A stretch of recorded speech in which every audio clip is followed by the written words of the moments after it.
Hi ನಮಸ್ತೆ, welcome back to my YouTube channel. ಎಲ್ಲ ಹೇಗಿದ್ದೀರಾ? ಎಲ್ಲ ಚೆನ್ನಾಗಿದ್ದೀರಾ ಅಂತ ಭಾವಿಸ್ತೀನಿ. ನಾನು ಕೂಡ ತುಂಬ ಚೆನ್ನಾಗಿದ್ದೀನಿ. ಇವತ್ತು ಶುಕ್ರವಾರ. ನಮ್ಮ ಮನೆಯವರು ಕೆಲ್ಸಕ್ಕೆ ಹೋಗಿರಲಿಲ್ಲ, ಹೋಗಿದ್ರು. ಏನೋ ಮೀಟಿಂಗ್ ಅಂತೇಳಿ ಬೇಗ ಬಂದರು. ಅವ್ರು ಯಾವತ್ತೂ ಅಷ್ಟು ಮನೇಲಿ ಬೇಗ ಬರೋದು ಇಲ್ಲ, ಲೀವ್ ಹಾಕಲ್ಲ ಅಷ್ಟು ಈಸಿಯಾಗಿ. ಏನಾರ ಕೆಲಸ ಇದೆ ಊರಲ್ಲಿ ಅಂದರೆ ಮಾತ್ರ ರಜೆ ಹಾಕೋತಾರೆ ಅಷ್ಟೇ. ಅವ್ರು ಯಾವತ್ತೂ ವರ್ಷದಲ್ಲಿ ಏನಿಲ್ಲ ಅಂದರೂ ಒಂದು 10 ಲೀವ್ ಹಾಕೋದು ಹೆಚ್ಚು ಅನ್ಕೋತೀನಿ. ನನ್ನ ಮಗಳು ಅಂತೂ ನಾನು ವೀಡಿಯೋ ಸ್ಟಾರ್ಟ್ ಮಾಡೋ ಫೋನ್ ಇಟ್ಕೊಂಡ್ರೆ ಸಾಕು, ನನಗೆ ಮಾತಾಡೋದಕ್ಕೆ ಬಿಡೋದಿಲ್ಲ. ಅವಳೇ ಏನೇನೋ ಮಾತಾಡ್ತಾಳೆ. ನಾನು ಮಾಮೂಲಿ ಫೋನ್ ಇಟ್ಕೊಂಡ ತಕ್ಷಣ ಹೇಳೋದನ್ನ ಅವಳೇ ಹೇಳ್ತಾ ಇರ್ತಾಳೆ. ಹಾಯ್ ಹಾಯ್ ಅಂತ ನನಗೆ ಇಮಿಟೇಟ್ ಮಾಡೋದು, ಈ ಥರ ಮಾಡ್ತಾಳೆ ಅಮ್ಮ ಅಂತ. ನನ್ನ ಮಗನೂ ಮಲಗಿದ್ದ. ಇವತ್ತು ನನ್ನ ಮಗನ ಕಿವಿ ಚುಸ್ಸೋಣ ಅಂದ್ಕೊಂಡಿದ್ದೀನಿ. ಅದು ಮುಂದೆ ಹೋಗ್ತಾನೆ ಇದೆ. ಯಾವಾಗ ಕಿವಿ ಚುಸ್ಸೋದು ಅವನಿಗೆ 10 ತಿಂಗಳು ಬಂತು. 10 ತಿಂಗಳು ಚುಸ್ಸೋಣ ಅಂತ ಪ್ಲ್ಯಾನ್ ಆಯಿತು. ಅವಾಗ ನನಗೆ ಹುಷಾರಿಲ್ಲ ಅಂತೇಳಿ 15 ದಿವಸ ಫುಲ್ಲು ನನಗೆ ರೆಸ್ಟ್ ತೊಗೊಂಡೆ. ನನ್ನಿಂದ ನನ್ನ ಮಗಳಿಗೆ ಹುಷಾರಿಲ್ದಂಗೆ ಆಯಿತು, ನನ್ನ ಮಗನಿಗೂ ಆಯಿತು, ನೆಕ್ಸ್ಟ್ ನಮ್ಮ ಮನೆಯವ್ರಿಗೂ ಆಯಿತು. ನನ್ನ ನೋಡ್ಕೊಳಕ್ಕೆ ಬಂದಿತ್ತು ನಮ್ಮ ಅಮ್ಮಂಗೂ ಹುಷಾರಿಲ್ದಂಗೆ ಆಗೋಯ್ತು. ಅದು ಟೈಫಾಯ್ಡ್ ಆಗಿಬಿಟ್ಟಿತ್ತು, ಮತ್ತು ವೈಟ್ ಪ್ಲೇಟ್ಸ್ ಕಡಿಮೆ ಆಗಿದೆ ಅಂತೇಳಿ. ಮತ್ತು ಒಂದು 15-20 ದಿವಸ ಫುಲ್ಲು ಹುಷಾರು ಮಾಡ್ಕೊಳ್ಳೋಕ್ಕೆ ಅಷ್ಟು ಟೈಮ್ ತೊಗೊಂಡಿದ್ದೀವಿ. ಅದು ರಿಕವರ್ ಆಗಿ ಮಿನಿಮಮ್ 20 ದಿವಸನೇ ಆಗೋಯ್ತು. ಆಮೇಲೆ ಅದಕ್ಕೂ ಮುಂದೆ ಆಗ್ತಾವೆ ಹುಷಾರಿಲ್ಲ, ನೆಕ್ಸ್ಟ್ ಇನ್ನೊಂದು 15 ದಿವಸ ಆಗಲಿ, ಆಮೇಲೆ ಮುಂದೆ ಚುಚ್ಚಿಸ್ತರ ಆಯಿತು ಅಂತೇಳಿ. ಇವಾಗ ನೋಡಿದರೆ ಮೊನ್ನೆ 9 ತಿಂಗಳು ವ್ಯಾಕ್ಸಿನ್ ಹಾಕ್ಸಿರ್ಲಿಲ್ಲ ಅಂತೇಳಿ ಇವಾಗ ಈ ಗುರುವಾರ ಹಾಕ್ಸ್ಕೊಬಂದೆ. ಇವಾಗ ವ್ಯಾಕ್ಸಿನ್ ಹಾಕ್ಸಿದೆ, ಏನೋ ಜ್ವರ ಬಂದರೆ ಚುಚ್ಸೋದು ಬೇಡ ಅಂತ ಮಾತಾಡ್ಕೊಂಡಿದ್ದು. ನೋಡಿದರೆ ಜ್ವರ ಏನೂ ಇಲ್ಲ, ಆರಾಮಾಗಿ ಆಕ್ಟಿವಾಗಿ ಆಟಾಡ್ಕೊಂಡಿದ್ದಾನೆ ಅಂತೇಳಿ ಚುಸ್ಸೋಣ ಅಂತ ಪ್ಲ್ಯಾನ್ ಮಾಡಿದ್ದೀವಿ. ಏನೋ ಗೊತ್ತಿಲ್ಲ, ಅತ್ತೆ ಮಾವ ಯಾರೂ ಇಲ್ಲ. ಅತ್ತೆ ಮಾವ ಇಬ್ಬರು ಊರಿಗೆ ಹೋಗಿದ್ದಾರೆ. ನಮ್ಮ ಮನೆಯವ್ರು ಹೋದ್ವಾರ ರಾಗಿ ಕುಯ್ದಾಕಿ ಬಂದಿದ್ರು. ನಮ್ಮ ಮಾವ ಹೋಗಿ ಮತ್ತೆ ಬಡಿದು ಬಂದಿದ್ದಾರೆ. ನಮ್ಮ ಅತ್ತೆ ಇನ್ನೂ ಅಲ್ಲೇ ಇದ್ದಾರೆ. ಮಾವ ಬರ್ತಾ ಇದ್ದಾರೆ, ಇನ್ನೂ ಬಂದಿಲ್ಲ, ಇನ್ನೂ ಬರ್ತಾ ಇದ್ದಾರಂತೆ. ಅದಕ್ಕೆ ಪಾಪು ಕಿವಿ ಚುಸ್ಬಿಡೋಣ ಅಂತೇಳಿ ಎಲ್ಲ ದೇವ್ರ ಪಾತ್ರೆ ಎಲ್ಲ ತೊಳ್ಕೊತಾ ಇದ್ದೆ, ಪೂಜೆ ಮಾಡೋಣ ಅಂತ. ಅದು ಕರ್ಪೂರ ಬೆಳಗ್ತೀವಲ್ಲ, ಅದು ನೋಡಿ ಎಷ್ಟು ಕಪ್ಪಗಾಗಿದೆ ಅಂತ. ನನಗೆ ಮನೇಲಿ ಎಲ್ಲ ಕೆಲಸ ಮಾಡಿಬಿಡ್ತೀನಿ, ದೇವ್ರ ಪಾತ್ರೆ ತೊಳೆಯೋದೇ ಬೇಜಾರು. ಅದು ಅಷ್ಟೆಲ್ಲ ಎಣ್ಣೆ ಜಿಡ್ಡಾಗಿರುತ್ತೆ, ಅದನ್ನೆಲ್ಲ ತೊಳೆದು ಮತ್ತೆ ಇನ್ನೊಂದ್ಸಲ ಹುಣ್ಸೆಹಣ್ಣಲ್ಲಿ ತೊಳೆದು ಅದು ಉಜ್ಜಿನೇ ಕೈ ನೋವು ಬಂದ್ಬಿಡ್ತದೆ. ಅಷ್ಟು ನಮ್ಮ ಅತ್ತೆದೇ ತೊಳ್ಕೊಟ್ಬಿಡ್ತಾರೆ.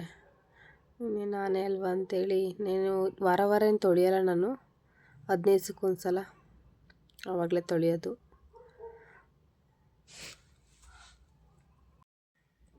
ಎಲ್ಲ ತೊಳೆದು ಪೂಜೆ ಮಾಡಿಬಿಟ್ಟು ಆಮೇಲೆ ಹೊರಡೋಣ ಅಂತೇಳಿ ಎಲ್ಲ ನೀಟಾಗಿ ವಾಶ್ ಮಾಡ್ತಿದ್ದೆ. ನಾನು ಇಷ್ಟೇ ಚೆನ್ನಾಗಿ ತೊಳೆದ್ರು ಎಲ್ಲ ಪಾತ್ರೆ ಚೆನ್ನಾಗಿ ಕಾಣುತ್ತೆ. ಆ ಗಂಟೆ ಮಾತ್ರ ಎಷ್ಟೇ ಬೆಳಗಿದ್ರೂ ಆ ಗಂಟೆ ವೈಟ್ ಆಗೋಲ್ಲ. ಇನ್ನೆಲ್ಲ ನೋಡಿ ಎಷ್ಟು ಚೆನ್ನಾಗಿ ಕಾಣುತ್ತೆ, ಅದೊಂದೇ ಒಂದು ಸ್ವಲ್ಪ ಬ್ಲ್ಯಾಕ್ ಲೈನ್ ಥರ ಕಾಣುತ್ತೆ. ಅದಕ್ಕೆ ದೇವ್ರ ಮನೆಯೆಲ್ಲ ಕ್ಲೀನ್ ಮಾಡ್ಕೊಬಿಡೋಣ ಅಂತೇಳಿ ಬಂದು ಕೂತ್ಕೊಂಡೆ. ಸ್ವಲ್ಪ ಜನ ಹೇಗಿದ್ದಾರೆ ಅಂದರೆ ನಮ್ಮ ಜೊತೆ ಚೆನ್ನಾಗಿ ಮಾತಾಡ್ತಾರೆ, ಚೆನ್ನಾಗೇ ಇರ್ತಾರೆ. ಈ ಥರ ನಾನು ಯೂಟ್ಯೂಬ್ ಸ್ಟಾರ್ಟ್ ಮಾಡಿದ್ದೀನಿ, ಹೇಳ್ಕೊಂಡಿಲ್ಲ ಯಾರಿಗೂ. ನನ್ನ ಫ್ಯಾಮಿಲಿ, ನಮ್ಮ ಅಕ್ಕ ತಂಗಿ, ನಮ್ಮ ಅಣ್ಣ ಇವ್ರಿಗೆ ಗೊತ್ತಿರೋದು. ಮಿಸ್ಸಾಗಿ ನೋಡಿದ್ರೂ ನಮ್ಮ ಮನಸ್ಸಲ್ಲಿ ಹೇಗೆ ಅನಿಸುತ್ತೆ ಅಂದರೆ, ಅಯ್ಯೋ ಏನಾರು ಆಡ್ಕೊಬಿಡ್ತಾರ, ನಮಗೆ ವೀಡಿಯೋ ಮಾಡೋಕ್ಕೆ ಬರ್ತಾ ಇಲ್ಲ, ಏನಾರು ಅನ್ಕೊಬಿಡ್ತಾರೆ, ನಮ್ಮ ಮೈಂಡಲ್ಲಿ ಅವೆಲ್ಲ ಓಡುತ್ತೆ. ಅವರು ನಮ್ಮ ಬಗ್ಗೆ, ನಾನು ಇವಾಗ ಇನ್ಸ್ಟಾಗ್ರಾಮಲ್ಲಿ ವೀಡಿಯೋ ಹಾಕೋದು ನೋಡಿ ಅವರು ನನ್ನ ಥರನೇ ಸೇಮ್ ವೀಡಿಯೋಗಳು ಮಾಡ್ತಾಯಿದ್ದಾರೆ. ಮುಂಚೆನೇ ಮಾಡ್ಬೋದಿತ್ತಲ್ಲ, ಏನಕ್ಕೆ ಇವಾಗ ಮಾಡ್ತಾಯಿದ್ದಾರೆ? ನನ್ನ ಹಠದ ಮೇಲೆ ಮಾಡ್ತಾವ್ರೋ ಏನೋ ಗೊತ್ತಿಲ್ಲ. ಅದೇ ಅನ್ಕೋತೀನಿ. ನನ್ನ ಅಕ್ಕಪಕ್ಕ ಫ್ರೆಂಡ್ಸು ಬೇರೆಯವರೇ ನಮಗೆ ಕ್ಲೋಸ್ ಆಗ್ತಾರೆ, ಎಲ್ಲ ವಿಷಯದಲ್ಲೂ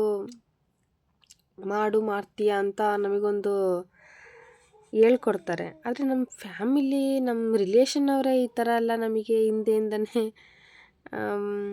ಮಾಡ್ತಾರೆ ಅಂದರೆ ಬೇಜಾರಷ್ಟೇ, ಏನಿಲ್ಲ. ಮುಂಚೆಲ್ಲ ಆ್ಯಕ್ಟಿವ್ ಆಗಿರಲಿಲ್ಲ, ಇವಾಗ ಹೆವಿ ಆ್ಯಕ್ಟಿವ್ ಆಗಿರ್ತಾರೆ.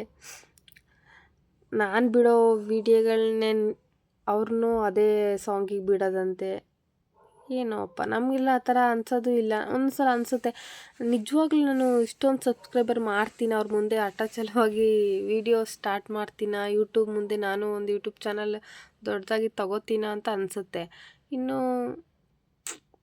ಏನು ಹೇಳೋದಂತ ಗೊತ್ತಾಗ್ತಿಲ್ಲ. ಅವ್ರ ಮುಂದೆ ಅವರು ಇನ್ಸ್ಟಾಗ್ರಾಮಲ್ಲಿ ವೀಡಿಯೋಸ್ ನೋಡಿದ್ದಾರೆ, ಅವ್ರು ಮಾಡ್ತಿದ್ದಾರೆ. ಇನ್ನು ಯೂಟ್ಯೂಬ್ ಬಗ್ಗೆ ಗೊತ್ತಿಲ್ಲವೋ ಗೊತ್ತಿಲ್ಲ, ಅದಕ್ಕೆ ಎಷ್ಟು ಆಡ್ಕೋತಾರೋ ಏನೋ ಅನ್ನೋ ಫೀಲಿಂಗು. ನಮ್ಮ ಮನೆಯವ್ರಿಗೆ ಹೇಳಿದ್ರೆ ಅವರು ಮಾಡೋ ಅದಕ್ಕೆಲ್ಲ ತಲೆ ಕೆಡಿಸ್ಕೋಬೇಡ ಅಂತಾರೆ. ನಾನು ಹಾಗೆ ಅನ್ಕೋತೀನಿ. ಆದರೂ ಒಂದು ಯೋಚನೆ, ಏನು ಅನ್ಕೋತಾರೋ ಏನೋ, ಆಡ್ಕೋತಾರ, ನಗಾಡೋರು ಯಾರು ತಂದು ಕೊಡಲ್ಲ ನಮಗೆ, ನಮಗೇನು ಅವ್ರೇನು ನೋಡ್ಕೊಡಲ್ಲ, ಅದು ಗೊತ್ತಿರೋ ವಿಷಯನೇ. ಆದರೆ 4 ಜನ ಮಧ್ಯೆ ಇರ್ತೀವಿ ಅಲ್ವಾ ಅದೊಂದು ಭಯ ಇರುತ್ತೆ. ಏನು ಅನ್ಕೋತಾರೋ ಏನೋ ಅನ್ನೋ ತಲೆಯಲ್ಲಿ ಅಷ್ಟೆ. ನಿಜವಾಗ್ಲೂ ಎಷ್ಟೊಂದು ಸಲ ಹಾಗೆ ಅನಿಸುತ್ತೆ. ಆಡ್ಕೋತಾರೆ ಒಂದು ತಲೆಯಲ್ಲಿರೋದೇ ಅದು. ಏನು ಯೂಟ್ಯೂಬಲ್ಲಿ ಎಷ್ಟು ಜನ ಸಬ್ಸ್ಕ್ರೈಬರ್ ಇದ್ದಾರೆ, 50 ಜನನ 60 ಜನನ ಅಂತ ಯೋಚನೆ ಮಾಡ್ತಾರೆ. ಆ 50 ಜನ 60 ಜನನ ಎಷ್ಟು ಕಷ್ಟ, ಒಂದು ತಿಂಗಳಿಂದ ಅಷ್ಟು ಜನ ಸಬ್ಸ್ಕ್ರೈಬ್ ಮಾಡ್ಕೊಂಡಿದ್ದೀನಿ ಅಂದರೆ ಇನ್ನೆಷ್ಟು ಕಷ್ಟಪಟ್ಟಿರ್ಬೇಡ ನಾನು ವೀಡಿಯೋಸ್ಗೆ ಎಡಿಟಿಗಾದ್ರೂ. ಆ ವೀಡಿಯೋಸ್ ಆ ಟೈಮಿಂಗ್ಸ್ ಎಷ್ಟು ತಗೊಳುತ್ತೆ ಅಂದರೆ ಒಂದೊಂದು ವೀಡಿಯೋ ನಿಮಗೂ ಗೊತ್ತು. ಅದು ಫಸ್ಟ್ ಟೈಮ್ ಮಾಡ್ತಿರೋದು ನಾನು. ನನಗೆ first of all video editing ಬಗ್ಗೆನೇ ಗೊತ್ತಿಲ್ಲ. ನಂಬ್ತೀರಾ, ನಾನು ಯೂಟ್ಯೂಬಲ್ಲೇ ನೋಡಿರೋದು ಹೇಗೆ ಎಡಿಟಿಂಗ್ ಮಾಡ್ಕೊಳ್ಳೋದು ಏನು. ಫಸ್ಟ್ ಆಫ್ ಆಲ್ ಯೂಟ್ಯೂಬ್ನ ಇದು ಮಾಡ್ಕೊಂಡಿರಲಿಲ್ಲ, ಚಾನಲ್ನ ಕ್ರಿಯೇಟಿವ್ ಮಾಡ್ಕೊಂಡಿರಲಿಲ್ಲ. ಮೊದಲು ಅದನ್ನು ಹೋಗಿ ಎಲ್ಲ YT ಸ್ಟುಡಿಯೋ youtube.com ಓಪನ್ ಮಾಡಿಕೊಂಡು ಅದನ್ನೆಲ್ಲ ಚಾನಲ್ ಕ್ರಿಯೇಟ್ ಮಾಡಿಕೊಂಡು,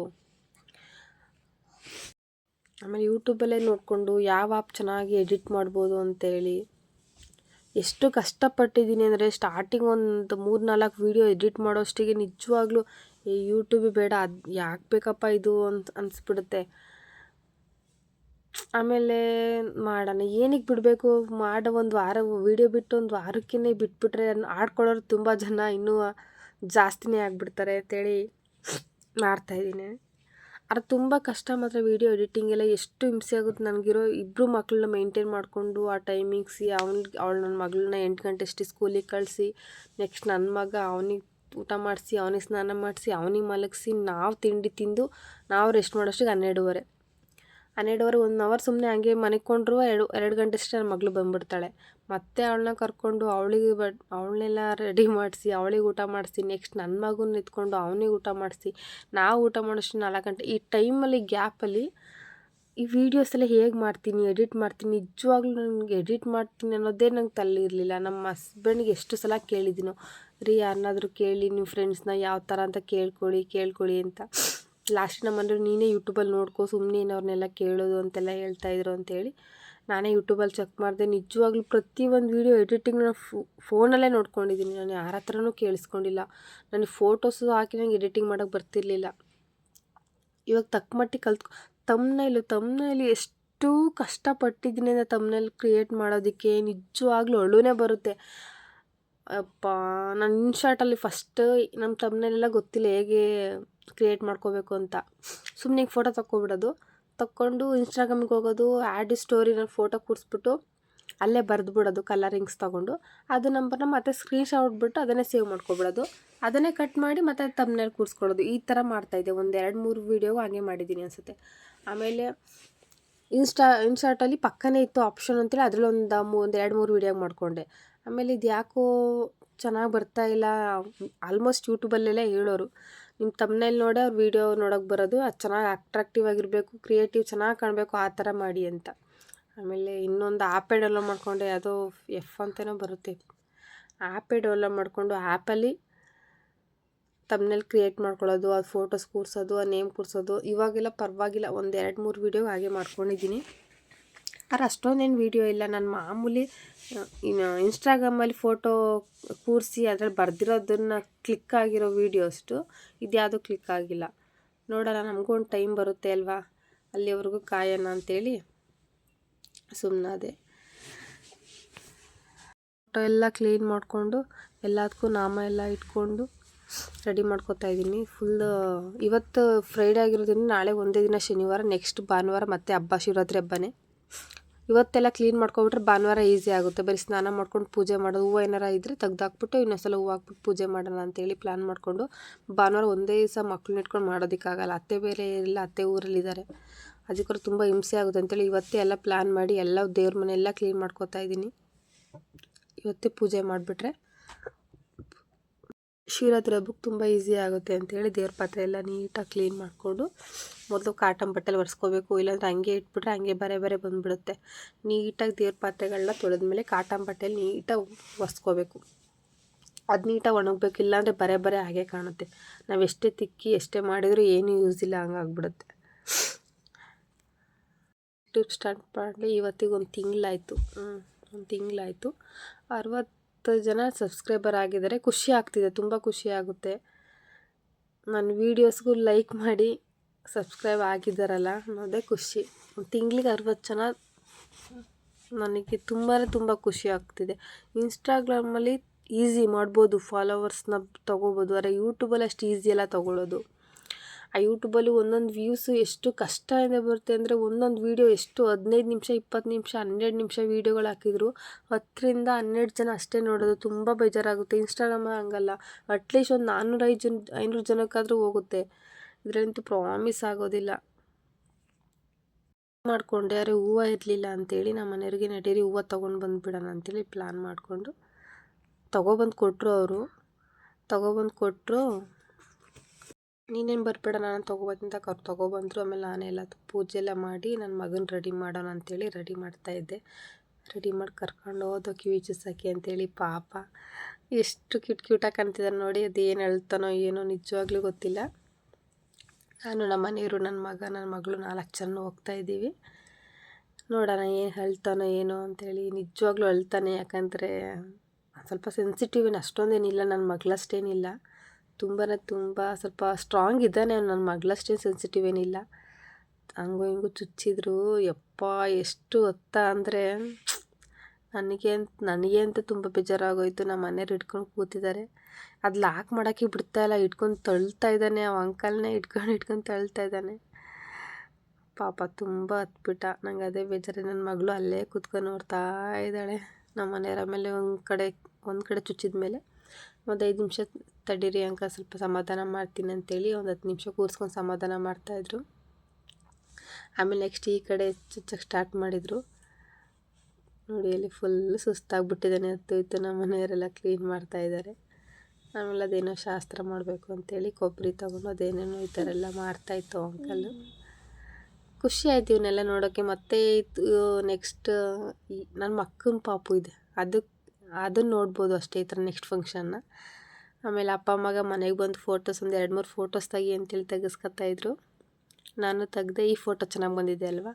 ಆಮೇಲೆ ನಮ್ಮ ಅತ್ತೆ ಊರಲ್ಲಿದ್ದಾರಲ್ಲ, ಅವ್ರ ವೀಡಿಯೋ ಕಾಲಲ್ಲಿ ತೋರಿಸು ಹೇಗೆ ಕಾಣ್ತಿದ್ದಾನೆ ನೋಡೋಣ ತೋರಿಸು ಅಂತೇಳಿ ಅವ್ರ ಮಗಂಗೆ ಹೇಳಿ ವೀಡಿಯೋ ಕಾಲ್ ಮಾಡ್ಕೊಂಡು ನೋಡ್ತಾಯಿದ್ರು. ಅವ್ರ ಮೊಮ್ಮಗನ ಚೆನ್ನಾಗಿ ಕಾಣ್ತಾವನ ಇಲ್ವಾ, ಏನು ಓಲೆ ಚುಚ್ಚಿರೋದಕ್ಕೆ ಅಂತೇಳಿ. ಅವ್ರಿಗೆ ಖುಷಿ, ಚುಚ್ಚಿರೋದು ನೋಡೋದಕ್ಕೆ ಖುಷಿ ಅವರಿಗೆ. ಅವ್ರು ನೋಡಿ ಫುಲ್ ಖುಷೀಲಿ ಮಾತಾಡ್ತಾಯಿದ್ರು, ಹೇಗಿದ್ದಾನೆ ಏನು ಅಂತ ಹೇಳಿ. ಮೊಮ್ಮಗ ಅಲ್ವಾ, ಆಸೆ ಇರುತ್ತೆ. ಗಂಡು ಮಕ್ಳು ಅಂದಮೇಲೆ ಆಸೆ ಇಲ್ದೇ ಇರುತ್ತೆ ಅಜ್ಜಿಯರಿಗೆ.